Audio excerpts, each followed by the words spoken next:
Now we are just going to briefly introduce division of fractions today. So again, we're just going to start with some introductory things. It's going to be pretty quick.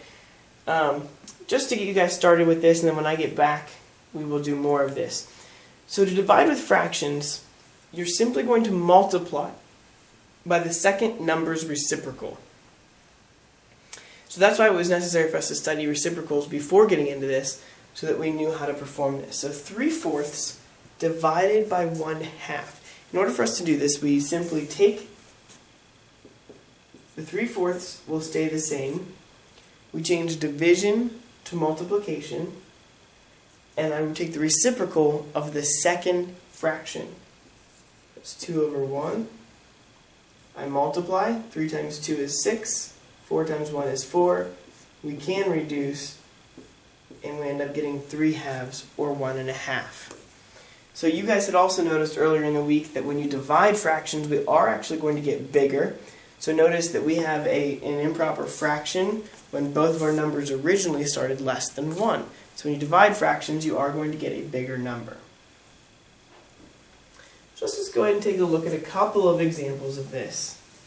Like I said, we're just going to start pretty simply today, and then we'll get into more of this next time. So let's just do a few examples here. Like if we have 7/8 divided by 5/6, if we have 1/6 divided by 3/7, and then if we have 1/5 divided by 4/5. So these are just a few examples. So let's go ahead and run through these. So 7/8 divided by 5/6. 7/8 stays the same. Division becomes multiplication, and we take the reciprocal of the second number. So that's going to be 6/5. Cross reduce where we can. 6 and 8 can both be divided by 2. So that becomes 4 and 3. 7 times 3 is 21. 4 times 5 is 20, which is 1 and 1/20.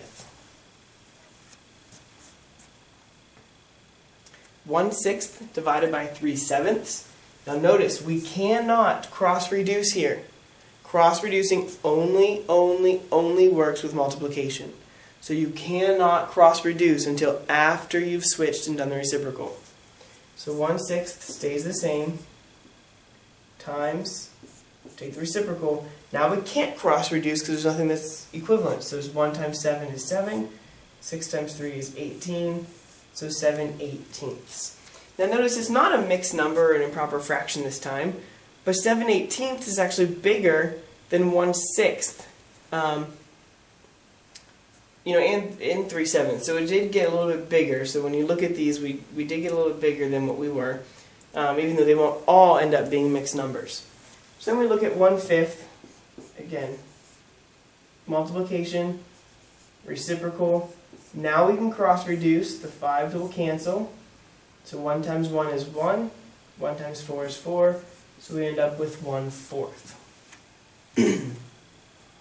Which is indeed bigger than 1/5.